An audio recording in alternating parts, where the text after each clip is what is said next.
यार सुबह के 8 बज चुके हैं और आज के वीडियो को एक नई सोच के साथ चालू करेंगे। टीचर को टीचर उसकी काबिलियत बनाती है। चाहे किसी गम के वक्त में वो एहसास हो जिसमें दिमाग सोच में पड़ गया कि क्या गलत किया था, या वो बुरा वक्त हो जब खुद पे से भरोसा उठ गया हो, या मम्मी की छोटी सी डांटी हो, या पापा का बहुत भयंकर गुस्सा ही क्यों ना हो, सब लाइफ में कुछ सिखा के जाते हैं और एंड में एक चीज हमेशा याद रहती है, जरूर लाइफ में कुछ गलत कर रहा था, कहीं ना कहीं तो कोई रास्ता दिखाया है। एक आखिरी चीज, द्रोणाचार्य ने अर्जुन को बनाया, अर्जुन ने द्रोणाचार्य को नहीं। एक टीचर को टीचर उसकी काबिलियत बनाती है। शुरू करते हैं।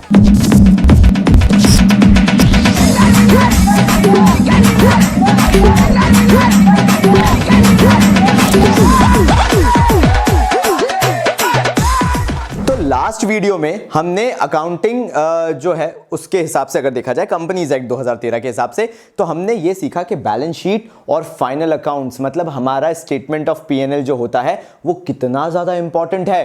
अब क्योंकि वो कर लिया है तो बाकी काम बड़ा आसान बन गया है। यानी हम बूटी #3 आज से चालू कर रहे हैं, जिसमें हम अकाउंटिंग रेशियोज इतना इजी डिस्कस करेंगे कि तुम लोग भी सोचोगे इतना इजी था अकाउंटिंग रेशियोज, पता नहीं कितना टाइम लगा रहे थे। क्यों? क्योंकि मैं एक्सपेक्ट करके बैठा हूं तुम लोगों की बैलेंस शीट और तुम लोगों का पीएनएल जैसा मैंने याद कराया था वैसा याद हो गया होगा। कोई बहुत बड़ा वीडियो नहीं था, छोटा सा वीडियो था। आई होप तुम लोग याद करके बैठे होगे। तो चलो बूटी #3 शुरू करते हैं भाई। तो यार मुझे उससे कोई दिक्कत नहीं है, मतलब मैं बिल्कुल भी ऐसे बायस नहीं करता कि तुम लोग टीएस गिरवाल वाली बुक से पढ़ते हो या फिर डीके गोयल से पढ़ते हो। And to be very honest, मैं तो जो टीएस गिरवाल तो खैर he is no more, but उनके जो बेटे हैं जीएस गिरवाल, जिनका आप बुक पे नाम देखते हैं, एंड खोसला, डॉक्टर खोसला साहब जो हैं काफ़ी ज़्यादा रेप्यूटेड राइटर्स हैं और काफ़ी बड़े लेवल पे हैं। मेरा उनसे मिलना भी हुआ था। अगर आप कॉमर्स बाबा के बहुत अर्ली वीडियोस में जाके देखोगे कभी, तो जो कॉमर्स बाबा का प्रोमो था उसके लास्ट कुछ मिनट्स में उनका इवन इंटरव्यू भी है फॉर कॉमर्स बाबा। सो मैं उनसे पर्सनली मिला हुआ हूँ, पर्सनली इंटरेक्ट भी किया है मैंने। और जब मैंने उनसे पूछा भी तो उन्होंने बताया, यार देखो यार आशीष, एक चीज़ समझना, क्वेश्चंस हर तरह के होंगे, लेकिन जिस बच्चे को प्रैक्टिकलिटी आती है ना, जिस बच्चे ने बेसिक सीखे हैं, उसके लिए कोई भी रेशियो डिफिकल्ट है ही नहीं, क्योंकि अल्टीमेटली वो कहीं से भी घुमा के लॉजिक लगा लेगा। मैंने कहा बाबा जी लेकिन कॉमर्स के बच्चों को, मतलब अपन ने बाबा जी, बड़े लोग मतलब अपने लिए बाबा जी, तो मैंने कहा बाबा जी अपने लिए थोड़ा सा दिक्कत होता है जब बच्चे अगर ऐसा करना चालू करते हैं, तो बच्चे हो सकता है कंफ्यूज हो जाए। बोलते हैं नहीं भाई, वो कॉमर्स स्टूडेंट्स हैं, वो अगर लॉजिक लगाएंगे तो वो 100% वाला लगाएंगे, अगर नहीं भी लग रहा होगा ना 99.9% होगा तो वो उसको यूज नहीं करेंगे। उनकी गट फीलिंग बहुत स्ट्रांग होती है। मैंने कहा ये बात तो सही है। तो मैंने कहा फिर अप्रोच क्या रखनी चाहिए? उनने कहा कंसेप्ट क्लियर कर दो उनके। जैसे ही कंसेप्ट क्लियर होंगे बच्चा हर एक क्वेश्चन करेगा, मतलब रटाना मत, कंसेप्ट क्लियर करना। और इसीलिए इस साल का 20 डेज प्लेज जब बोला कि बहुत बड़े लेवल पे है, ग्रैंड स्केल पे है, तो जिसने हर एक वीडियो बहुत क्लेवरली देखा होगा ना, उसे ये लग रहा होगा हाँ मतलब इस बार प्रिसाइज ज्यादा है, क्योंकि अगेन घंटों घंटों की प्रैक्टिस ऐसी की है हम लोगों ने कि क्या देना चाहिए कि बच्चे का 100% रिवीजन हो, बच्चा कंसेप्चुअली सोचे हर सब्जेक्ट में, चाहे अकाउंट्स हो, चाहे इको हो, चाहे बिजनेस हो। इसमें भी यही करने वाले हैं। जैसे अब मैं अगर यहां पे लिखा हुआ हूं लिक्विडिटी रेशियो, सबसे पहले लिखा हुआ हूं मैंने, जैसे ही लिखा current ratio, current assets upon current liability, बच्चे का दिमाग पता है कैसे चला? अच्छा करंट लायबिलिटी, बैलेंस शीट में बाबा जी ने ऊपर बताया था करंट लायबिलिटीज आता है 3rd नंबर पे। इक्विटी एंड लायबिलिटीज के अंदर सबसे पहला होता है शेयर होल्डर्स फंड, दूसरा होता है नॉन करंट लायबिलिटीज, तीसरा होता है करंट लायबिलिटीज। वो करंट लायबिलिटीज वहां से उठाना है। एसेट्स में नॉन करंट एसेट्स के बाद करंट एसेट्स होते हैं। यार बस इतना सा था, यानी करंट रेशियो के अंदर current assets upon current liabilities. अब आपको याद रखने की जरूरत है। मैंने तो देखो यार, जो जैसे मैं याद रखता हूं वैसे मैं आपको बता सकता हूं, और जैसे आपने बैलेंस शीट मेरे साथ याद की तो आपको मालूम ही होगा, क्योंकि सीधी बात है। करंट एसेट्स हमने क्या क्या याद किए थे, चलो बताओ मुझे। जहां तक याद है मैंने आपको 6 बेसिकली बताए थे करंट एसेट्स। पहला था हमारा शॉर्ट टर्म इन्वेस्टमेंट्स या फिर जिसको बोला गया करंट इन्वेस्टमेंट्स, दूसरा था इन्वेंट्रीज यानी हमारा जो क्लोजिंग स्टॉक होता है, तीसरा था ट्रेड रिसीवेबल्स जिसके अंदर डेटर्स और बिल्स रिसीवेबल आता है। तो आपको मालूम है अगर डेटर है तो उसके साथ बिल रिसीवेबल भी लेना पड़ेगा, तब दोनों को मिला के जो होगा वो होगा ट्रेड रिसीवेबल, जो कि करंट एसेट का पार्ट होता है, जैसा कि मैंने बताया। ये हमारे 3 हो गए थे। उसके बाद था यार हमारा एक cash and cash equivalent, cash and cash equivalent हमारा चौथा बन गया। अरे यार फिर मैं सोचने लगा यार 5वां क्या था, 5वां मेरे को याद ही ना है, बिल्कुल ही याद ना है। मैं सोचता चला गया, मैंने कहा पता नहीं क्या होगा। फिर मुझे ध्यान आया, हाँ यार मैंने तरीके से याद किया था कि वो short term loans and advances हैं जो हम देते हैं। तो ये 5th हो गया। और 6th मैंने कहा अगर नहीं याद आ रहा तो अन्य ही होगा, तो अदर करंट लायबिलिटीज। मतलब सीधी बात ये है, एक बार अगर आपको ये सारी चीजों की हिंट है, बैलेंस शीट की हिंट है, तो जो बच्चा रेशियोज में 1 घंटे से ज्यादा दे रहा है that is the problem, that is not smart study, that is वो गधा हमाली, जरूरत ही नहीं है। आप सीबीएसई का कोई भी पेपर उठा के देख लोगे, आपको बनेगा अगर आपको बैलेंस शीट याद है। ये मैं आपको सिखाना चाह रहा था। स्मार्ट स्टडी करो ना, घंटों घंटों लगा रहे हैं, 300 क्वेश्चन कर रहे हो, नहीं करना भाई, जरूरत ही नहीं है। उन चैप्टर्स पे टाइम दो ना जो चैप्टर्स टाइम मांगते हैं। पार्टनरशिप को देखो कितना रगड़ा है हमने, टाइम मांगता है, जो चीज मांगती है उसको देंगे, जो चीज नहीं मांगती उसको नहीं देंगे। ठीक है भाई, करंट रेशियो हो गया, current assets upon current liabilities. Ideal ratio होता है 2:1। ये आपको ध्यान रखना है कि करंट एसेट्स कम से कम आपके 2 टाइम्स होना चाहिए in comparison to your current liabilities.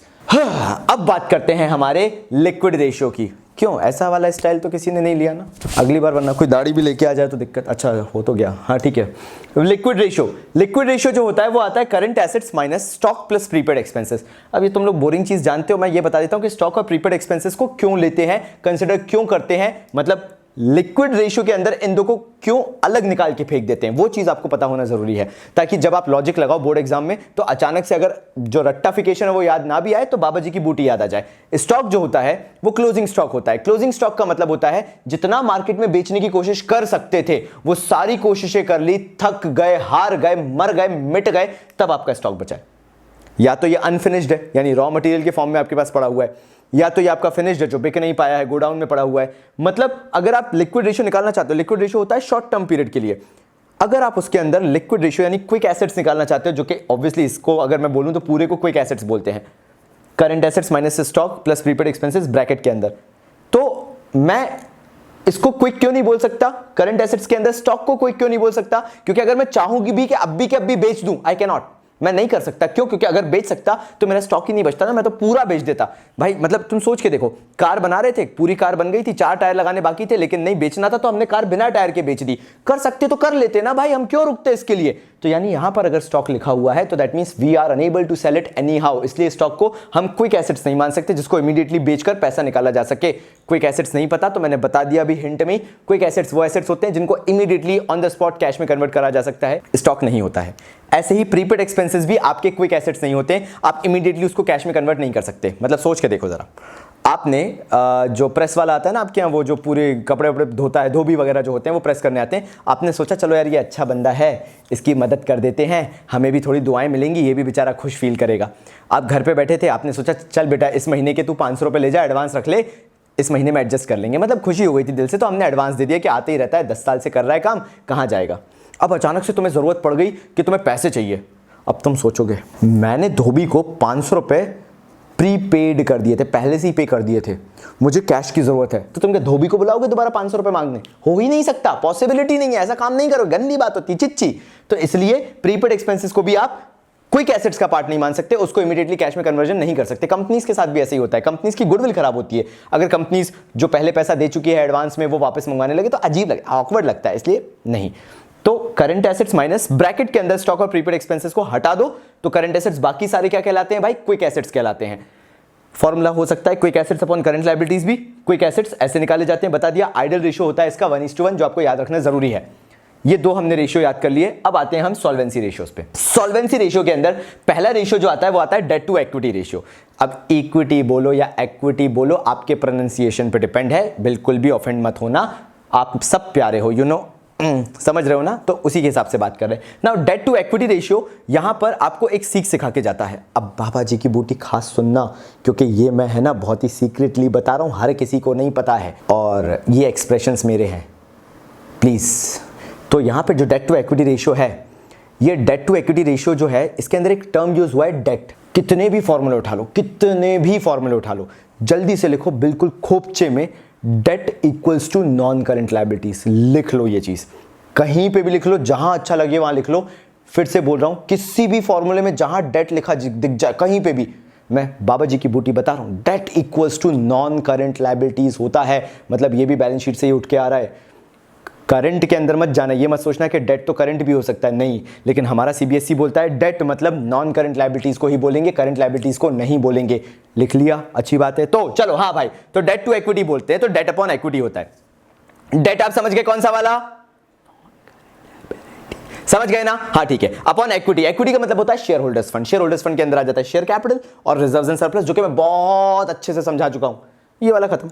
ये वाला भी जैसे भाई डेट टू इक्विटी नाम से फेमस था, ऐसे total assets to debt, total assets to debt, total asset to debt भी नाम से क्लियर है। टोटल एसेट मतलब जानते हो एसेट साइड का पूरा टोटल, अपॉन डेट ठीक है। फिर प्रोप्राइटरी रेशियो, प्रोप्राइटरी रेशियो क्या कहता है भाई, share holders fund upon total assets. Share holders fund आप जानते हो, इसके अंदर दो चीजें आती हैं, एक तो शेयर कैपिटल पूरी आती है, रिजर्व्स एंड सरप्लस पूरा आता है, वो लेना है आपको। टोटल एसेट्स का टोटल जो कि लायबिलिटी साइड के टोटल के बराबर होता है, क्योंकि बैलेंस शीट हमेशा टैली होती है, ठीक है। फिर इंटरेस्ट कवरेज रेशियो अगर आपको निकालने को बोले तो ये याद रखना, इंटरेस्ट कवरेज रेशियो देखने के लिए आपको प्रॉफिट बिफोर टैक्स ही लेना पड़ेगा, ये चीज बस ध्यान रख लेना। और अगर एक बहुत ही जेन्युइन चीज बताऊं तो नेट प्रॉफिट छोड़ दो, नेट प्रॉफिट छोड़ दो, उसके अलावा कोई भी रेशियो निकालोगे प्रॉफिट बिफोर टैक्स ही होगा। वैसे नेट प्रॉफिट में भी होता है, लेकिन मैं आपको कंफ्यूज नहीं करना चाह रहा, तो नेट प्रॉफिट रेशियो छोड़ दो। अगर उसमें टैक्स दिया हुआ है तो आफ्टर टैक्स निकालना पड़ता है, उसकी बात बाद में करेंगे ना। अभी क्या याद रखना है कि जितने भी रेशियोज निकालते हैं उसमें हमेशा नेट प्रॉफिट बिफोर टैक्स लिया जाता है। तो इंटरेस्ट कवरेज रेशियो कैसे आएगा, कितना प्रॉफिट था अपॉन इंटरेस्ट की ऑब्लिगेशन कितनी है। ऑब्वियसली प्रॉफिट कंपैरिजन में इंटरेस्ट के जितना ज्यादा होगा उतना फेवरेबल रेशियो होगा। यहां पे भी शेयर होल्डर्स फंड जितना ज्यादा होगा उतना आपके लिए फेवरेबल होगा, ऐसा माना जाता है। और डेट टू इक्विटी का कोई आइडियल रेशियो नहीं होता। अगर आपके दिमाग में बैठा हुआ है कि 2:1 है, तो भाई जो हमारे पुराने भक्त हैं जो पिछले साल पास आउट हुए हैं वो बहुत अच्छे से जानते हैं कि debt to equity ratio ideal होता ही नहीं है। आरबीआई की गाइडलाइंस कहती हैं भारत के अंदर कि आपका maximum as a company debt to equity ratio maximum जा सकता है 2:1, इंडिया के अंदर मैक्सिमम जा सकता है, जो कि अधिकतर जानकारी गलत फैला दी जाती है कि debt to equity ratio is ideally as 2:1। That is not clear, वो चीज सही नहीं है। मैक्सिमम जा सकता है 2:1, बट अगर हम इंडस्ट्री स्टैंडर्ड्स की बात करें, बड़ी बड़ी कंपनीज जो हैं जो कि सक्सेसफुल हैं इस किसी रेशियो को मेंटेन करके, डेट टू इक्विटी का कोई स्टैंडर्ड रेशियो मेंटेन करके, तो वो बनता है 1.67:1, तो वो आप ध्यान में रख सकते हो। फिर total asset to debt ratio का भी कोई ऐसा कोई खास फंडा नहीं है, बट हाँ एसेट्स अगर ज्यादा होंगे तो कंपैरेटिवली सिचुएशन बेटर होगी, बिकॉज आपका लोन कम है और उसके कंपैरिजन में एसेट ज्यादा है। दैट शोज कि आप फाइनेंशियली स्ट्रांग हैं। तो आई होप आपको ये फॉर्मूले क्लियर हो गए होंगे। जस्ट एकदम से स्वैप करते हैं, आप इसको पूरा लिख लो, मैं भी लौट के आता हूं, उसके बाद अपन बाकी के रेशियो करेंगे, क्योंकि 15 है टोटल रेशियो, तो देख लेते हैं भाई।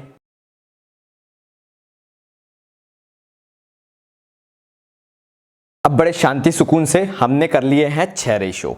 6 रेशियो जब आसानी से याद हो गए हैं तो हम 4 रेशियो और कर लेते हैं और फिर 5 रेशियो और करेंगे। मतलब कूल डाउन होके यार, चिल होके, मतलब ज्यादा भड़बड़ाना नहीं है। टोटल 15 रेशियोज हैं, सुकून से करेंगे, ठीक है। चालू करते हैं इन्वेंट्री टर्नओवर रेशियो। बताए ये वाला जो होता है पूरा, ये इनकम स्टेटमेंट पे या statement of profit and loss पे बेस्ड होता है।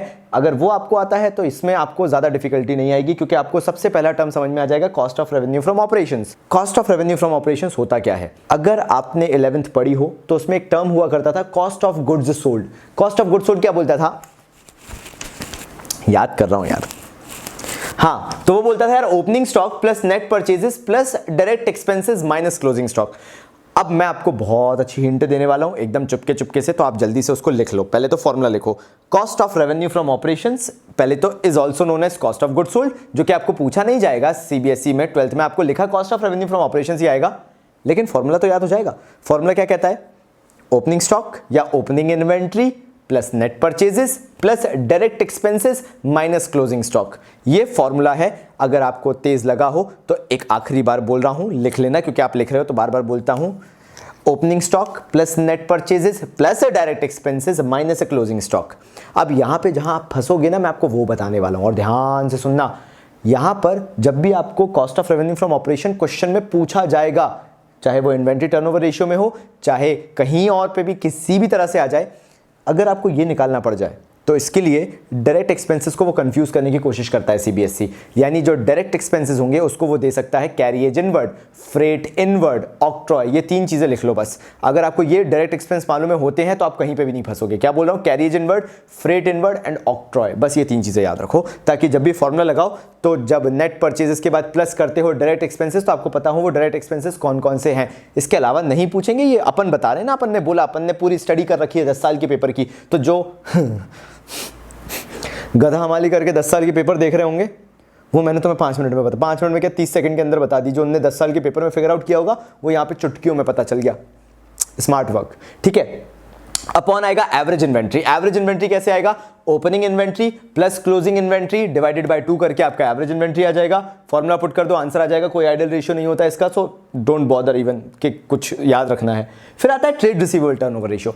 ट्रेड रिसीवेबल टर्नओवर रेशियो ये बताता है कि किस हिसाब से हमें कितने आसानी से जो हमारा टर्नओवर है उसके हिसाब से हमारा अमाउंट रिकवर हो जाता है। अब मैं वो डिटेल में नहीं जा रहा क्योंकि पूछा भी नहीं जाएगा, आपसे सिंपली निकालने को पूछा जाएगा। Credit revenue from operations. अब cost of revenue from operations और रेवेन्यू फ्रॉम ऑपरेशंस में क्या अंतर है। Cost of revenue from operations जैसा कि मैं आपको बता चुका, पुराना नाम होता था इसका कॉस्ट ऑफ गुड सोल्ड। और क्रेडिट हटा दो, अभी क्रेडिट मत देखो। रेवेन्यू फ्रॉम ऑपरेशंस का मतलब होता है नेट सेल्स, जो पिछले साल आप बोलते थे बाय नेट सेल्स करके जो लिखते थे, ये वही है। क्रेडिट रेवेन्यू फ्रॉम ऑपरेशंस का मतलब है क्रेडिट सेल्स जो आपकी है, तो आपको यहाँ पे क्रेडिट सेल्स लेनी है revenue from operations upon average trade receivable. Again इसके लिए सीधे सीधे दिया होगा opening trade receivable closing trade receivable divided by 2, तो not at all a big deal. अब ट्रेड पेबल टर्नओवर रेशियो की बात कर लेते हैं। ये आएगा अगेन, अगर रिसीवेबल में आपकी सेल्स आ रही है तो यहां पे आपकी परचेजेस आएगी, तो net credit purchases upon average trade payables. इसमें पेबल्स क्यों लिखे जाएंगे, क्योंकि परचेजेस में यू हैव टू पे, तो इसमें आ जाएगा opening trade payables plus closing trade payables divided by 2, जैसे इसमें आया था opening trade receivable plus closing trade receivable divided by 2। आखिरी आ जाते हैं, आखिरी बोलता है वर्किंग कैपिटल टर्नओवर रेशियो। इस पे तारा सितारा जो आपको अच्छा लगता है बना लो, star moon planets whatever you make to make it important you can make, because ये वाला थोड़ा सा इंपॉर्टेंट है। वर्किंग कैपिटल टर्नओवर रेशियो कहता है रेवेन्यू फ्रॉम ऑपरेशंस, मतलब आपको यहाँ पे रेवेन्यू फ्रॉम ऑपरेशंस लेना पड़ेगा ऊपर, यानी नेट सेल्स लेनी पड़ेगी। Cost of revenue from operation अलग होता है जो मैं बता चुका हूं, तो आप यहाँ पे लोगे revenue from operations upon working capital. Working capital आती है current assets minus current liabilities. Now जब बाकी बच्चे फॉर्मूला याद कर रहे होंगे, टू बी वेरी ऑनेस्ट वो फॉर्मूला याद कर रहे होंगे कि सर ने तो सिर्फ पता है, बाबा जी ने तो सिर्फ current asset minus current liability बताया है, और उसके बहुत सारे फॉर्मूले होते हैं वर्किंग कैपिटल निकालने के। क्या होते हैं? बैलेंस शीट याद है ना? अब बैलेंस शीट को घुमा के कुछ भी देते हैं। बैलेंस शीट में कितने तत्व बताना जरा? Share holders fund, non current liabilities, current liabilities, non current assets, current assets. अब इनको कैसे भी घुमा दो, कुछ भी दे दो, मुझे मालूम है मुझे आंसर कैसे निकालना है, क्योंकि मेरा यहाँ लॉजिक काम कर रहा है। आपको नहीं पता होगा, यहाँ पे 2 क्लिप जोड़ी गई हैं और ये क्लिप करते करते बैटरी जो ऑफ हो गई थी और मैं इस अवस्था में था, और फिर मैंने आगे का बोला हुआ है। So it's okay. तुम लोगों को तो ऐसा लग रहा होगा जस्ट यूनिफॉर्म है, हाँ एक कटिंग लगी होगी ज़्यादा से ज़्यादा। ये जय भाव सर कई बार बहुत परेशान कर देता है। हाँ तो मैं क्या बात कर रहा था, इसके अंदर अपन ने वर्किंग कैपिटल के अंदर रेवेन्यू फ्रॉम ऑपरेशंस लिया और करंट एसेट्स अपॉन, मतलब अपॉन में current assets minus current liabilities के लिए फॉर्मूले वो न्यूमरस बना दे। अगेन बैलेंस शीट के साथ खेल रहे हैं। बैलेंस शीट में शेयर होल्डर्स फंड दे दिया और टोटल एसेट्स दे दिए और फलाना ढिमका तरीके से कर सकते हैं। लेकिन अगर आपको एसेंस मालूम है, आपको बैलेंस शीट याद है, आपको मालूम है बैलेंस शीट के अंदर 5 ही तत्व आते हैं, तभी तो बाबा जी की 5 बूटी है, #5 समझ गए ना। तो अगर वो चीज़ें आपको मालूम है तो आपको करंट एसेट करंट लायबिलिटीज निकालने के लिए आई बेट कोई भी फॉर्मूला याद नहीं रखना पड़ेगा, क्योंकि अगेन आप पूरी बैलेंस शीट मेमोराइज करके बैठे हुए हो। ये फॉर्मूले हो गए। अब आखिर के 5 बचे हुए हैं, फटाफट निपटाते हैं और ऑर्डर में निपटाएंगे। जल्दी करो, इसको लिखो, मैं आ रहा हूं। तो भाई ये आखिर के 5 और कर लेते हैं और 15 रेशियो याद, बिल्कुल याद, एकदम तरीके से याद, कैसे जैसे करने चाहिए वैसे याद। चलो तो सबसे पहले आ जाते हैं हमारे ग्रॉस प्रॉफिट रेशियो पे। ग्रॉस प्रॉफिट रेशियो कहता है gross profit upon revenue from operations into 100। Now इसके अंदर कोई ऐसा कॉम्प्लिकेशन आएगा नहीं जो आपको ऐसा समझ में नहीं आए, तो बिल्कुल बेसिक्स याद रखो, gross profit upon revenue from operations into 100, बस बस इतना ही। फिर नेट प्रॉफिट रेशियो के अंदर चेंज क्या हो जाता है, net profit upon revenue from operations into 100। अब ये याद रखना, अगर आपको क्वेश्चन में टैक्स दिया हुआ है तो नेट प्रॉफिट आफ्टर टैक्स लिया जाएगा फॉर्मूले के अंदर। मैंने नेट प्रॉफिट इसलिए लिखा है क्योंकि कई जगह पे टैक्स नहीं दिया रहता, तो वहां पे ये मत सोचना कि यार टैक्स तो दिया ही नहीं है, माइनस क्या करें, तो इसलिए मैंने नेट प्रॉफिट लिखा है। अगर टैक्स दिया हुआ है, टैक्स रेट दिया हुआ है, तो प्लीज माइनस करना और नेट प्रॉफिट आफ्टर टैक्स लेना। ये अकेला फॉर्मूला होता है एक्सेप्शन, जिसके अंदर आफ्टर टैक्स वैल्यू ली जाती है, नेट प्रॉफिट वाला, तो कहीं पे लिख लो। फिर आ जाते हैं तीसरे प्रॉफिट रेशियो पे, जो है ऑपरेटिंग प्रॉफिट रेशियो। अब यहां पर ऑपरेटिंग प्रॉफिट जो लिया जाता है, इसका मतलब क्या है, आपको कंफ्यूज करने के लिए नॉन ऑपरेटिंग एक्सपेंसेस और नॉन ऑपरेटिंग इनकम्स दी होंगी। नॉन ऑपरेटिंग एक्सपेंसेस जब नेट प्रॉफिट आता है, नेट प्रॉफिट जब निकालते हैं तो नॉन ऑपरेटिंग एक्सपेंसेस माइनस हो चुके होते हैं, क्योंकि नेट प्रॉफिट निकालने के लिए हर तरह का खर्चा माइनस किया जाता है। और नॉन ऑपरेटिंग इनकम्स जो है वो ऐड हो जाती हैं, क्योंकि नेट प्रॉफिट अगेन निकालते वक्त हर तरह की इनकम ऐड करते हैं। अगर आपको ऑपरेटिंग प्रॉफिट निकालना है तो फॉर्मूला लिख लो, net profit minus non operating incomes plus net profit plus non operating expenses minus non operating income. हमने उनका रेसिप्रोकल यानी रिवर्स इंपैक्ट दिखा दिया, जिससे उनकी वैल्यू नलिफाई हो गई और हमारा ऑपरेटिंग प्रॉफिट आ गया। मतलब इसमें से सिर्फ ऑपरेटिंग एक्सपेंसेस ही माइनस हुए और जो नॉन ऑपरेटिंग थे उनको हमने रिवर्स करके नलिफाई कर दिया है। Upon revenue from operations that mean sales into 100, net sales है ना, तो ज्यादा इतना मत सोचना। ये हो गया। इसके अंदर भी मैंने आपको बता दिया कॉम्प्लिकेशन क्या हो सकती है, उससे ज्यादा कुछ नहीं करना, बिल्कुल भी डिटेल में मत जाना, जैसा मैं बता रहा हूं बस उतना ही करना है। अब रिटर्न ऑन इन्वेस्टमेंट, मैंने क्या बोला था, सिर्फ ये केस है जिसके अंदर नेट प्रॉफिट आफ्टर टैक्स लिया जाता है, वरना ये वाले में भी रिटर्न ऑन इन्वेस्टमेंट में भी profit before interest tax and dividend लिया जाएगा। Upon capital employed, capital employed क्या होती है, जल्दी से लिखो, फिर बैलेंस शीट जिनको याद है उनको दिक्कत नहीं होगी। कैपिटल एम्प्लॉयड का मतलब होता है share holders fund plus non current liabilities, बस। अब उसको कितना भी घुमा के फॉर्मूले में पूछ लें, कुछ भी दे दें आपको, जैसे करंट लायबिलिटी दे दी और टोटल एसेट्स दे दिया, तो आपको मालूम है टोटल एसेट्स के अंदर मतलब हमारे पंच तत्व हैं बैलेंस शीट के। पंच तत्व मतलब share holders fund, non current liabilities, non current assets, total assets दिए हुए हैं और करंट लायबिलिटी दी हुई है।